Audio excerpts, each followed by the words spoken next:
Salut, bienvenue dans cette vidéo où, à mon habitude, je ne vais pas dire la vérité. Je vais simplement proposer mon témoignage sincère d'être humain sur le sujet aujourd'hui, vraiment du rapport à la vie, du rapport au monde. Et je vais parler de deux paradigmes complètement différents qui, pour moi, sont fondamentaux dans le sens où, quand on parle à un humain, selon s'il est dans un paradigme ou dans l'autre, la conscience de ce que je vais dire dans cette vidéo devrait nous amener à avoir des attitudes totalement différentes. Pour l'instant, je vais le dire comme ça.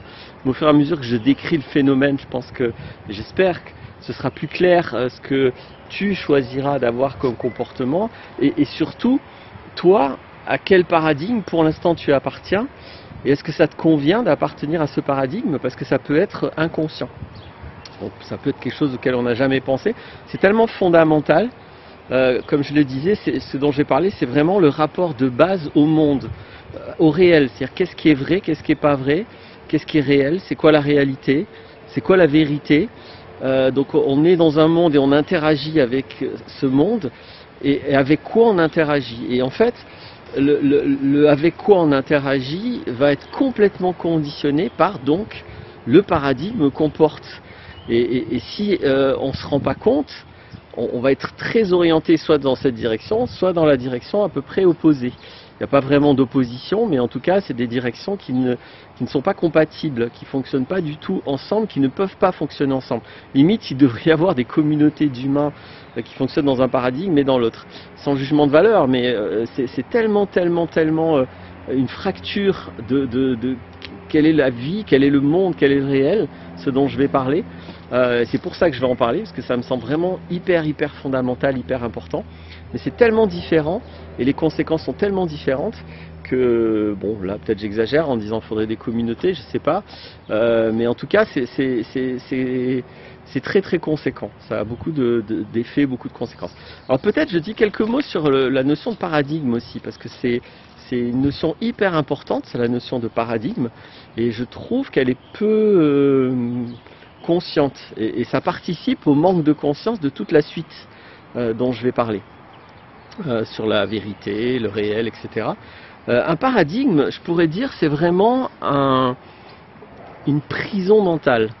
C'est-à-dire, dans le mental, il y a plein de systèmes de pensée, il y a plein de croyances, il y a plein de conceptions, il y a plein d'abstractions. Il n'y a que ça, mais il y a des hiérarchies. C'est-à-dire qu'il y a certaines conceptions qui sont plus structurelles que d'autres. Il y a vraiment des conceptions qui font comme des murs. Donc, c'est pourquoi je parlais de prison. Et c'est assez subjectif cette notion-là, ça va dépendre de chaque individu.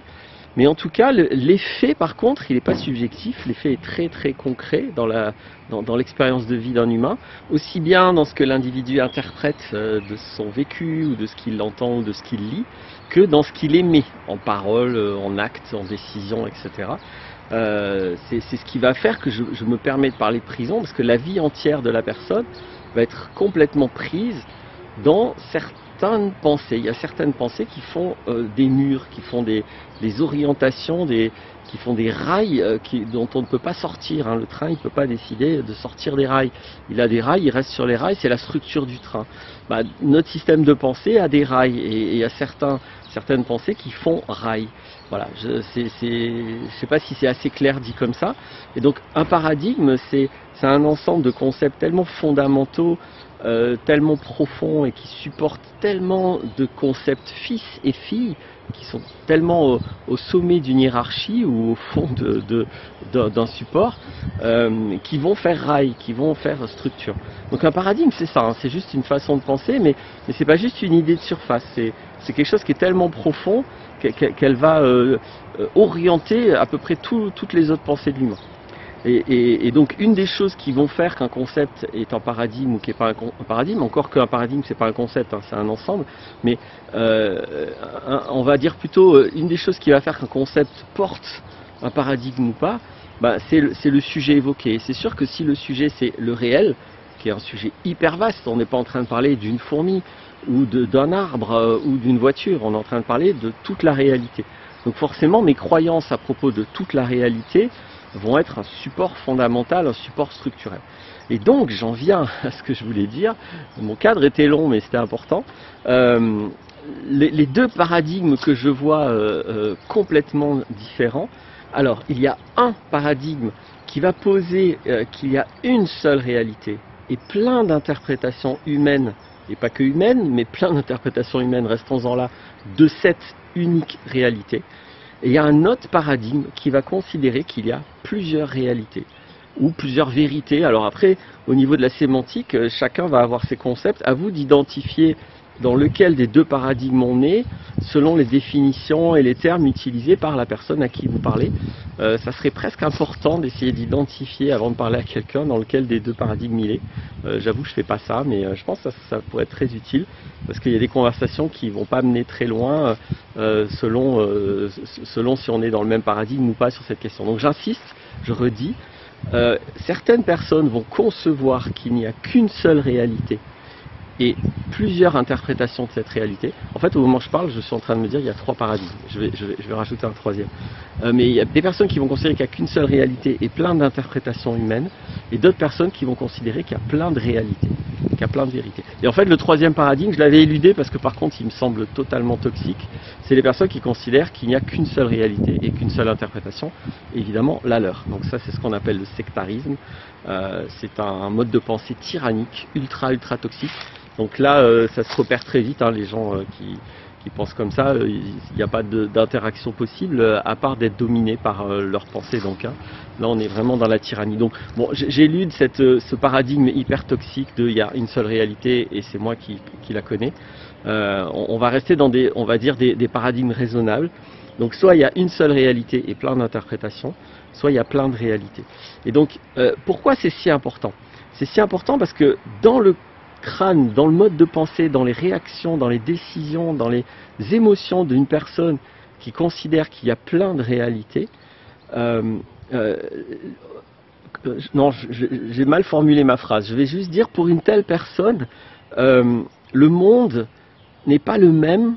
C'est pas le même monde. Cette personne ne vit pas dans le même monde. Alors dans sa subjectivité, j'entends. En vrai, a priori, on vit tous dans le même monde. Mais ça, par exemple, quand je dis ça, vous comprenez que moi, je suis dans l'autre paradigme quand je dis on vit tous dans le même monde. Parce que justement, qu'elle en ait conscience ou pas, une personne qui considère qu'il y a plein de réalités, bah, en fait, c'est une personne qui est séparée des autres, qui vit dans son monde. Les autres vivent dans un autre monde. Et la communication n'est pas forcément évidente, puisque la personne va assumer que son interprétation, bah, c'est son monde.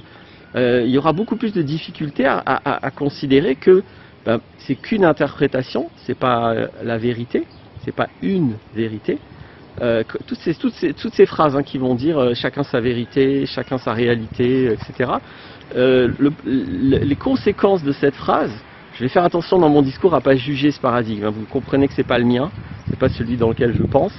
Mais pour autant, bon bah voilà, j'ai peut-être pas raison et je voudrais pas prôner que mon paradigme est meilleur que l'autre. C'est juste deux paradigmes différents. Mais j'ai forcément un parti pris qui peut se ressortir. Mais je suis très clair, hein, mon paradigme n'est pas meilleur. Mais en tout cas, ce paradigme-là qui va considérer qu'il y a plusieurs vérités va créer des compartiments. Et donc la dialectique, les communications où on va chercher à établir la vérité, forcément, elles n'ont pas beaucoup de sens, puisqu'il n'y a pas une vérité. Dans ce paradigme-là, il n'y a pas une vérité, c'est chacun la sienne en fait. Une jolie voiture qui passe derrière moi.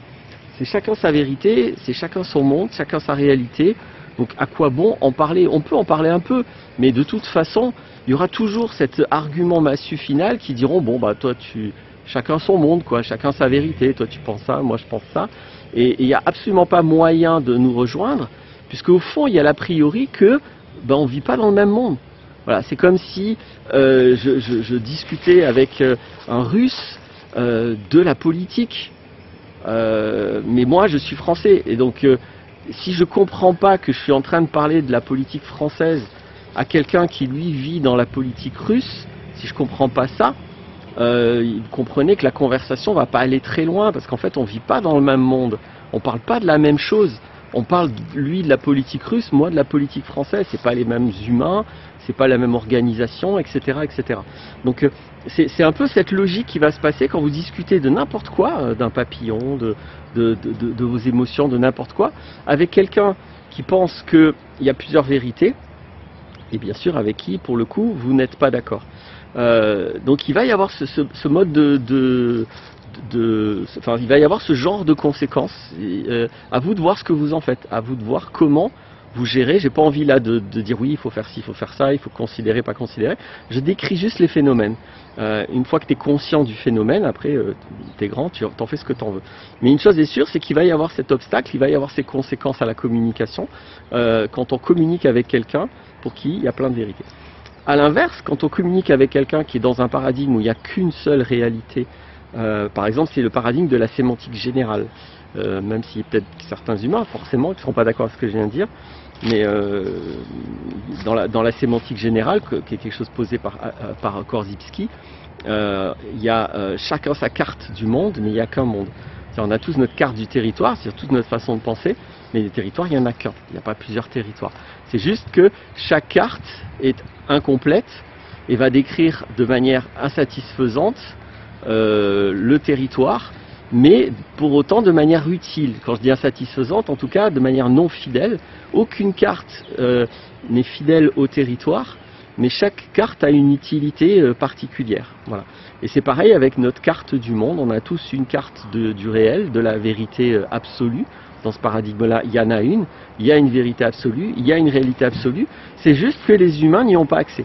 C'est juste que les humains, eux, ont une interprétation réduite, déformée, de la réalité unique. Voilà. Donc dans ce paradigme-là, la dialectique, la communication devient possible, intéressante, parce que ensemble, on peut chercher à s'approcher de cette réalité unique. Ce qui n'a aucun sens pour la personne qui va penser qu'il y a plein de réalités. Il n'y a aucune logique, aucune cohérence à chercher une réalité quand on ne croit pas qu'elle existe, quand on pense qu'il y en a plein. Donc vous voyez la cohérence, hein. C'est vraiment un système de croyance, c'est presque deux religions. Je ne sais pas comment dire des mots pour vous expliquer les deux fameux prisons dont je parle. En tout cas, ce sont deux paradigmes. Là, on est vraiment dans ce qui est profondément un paradigme. Et donc, je pense que c'est une conscience cruciale. Dans toute conversation avec humain, ceci va se jouer.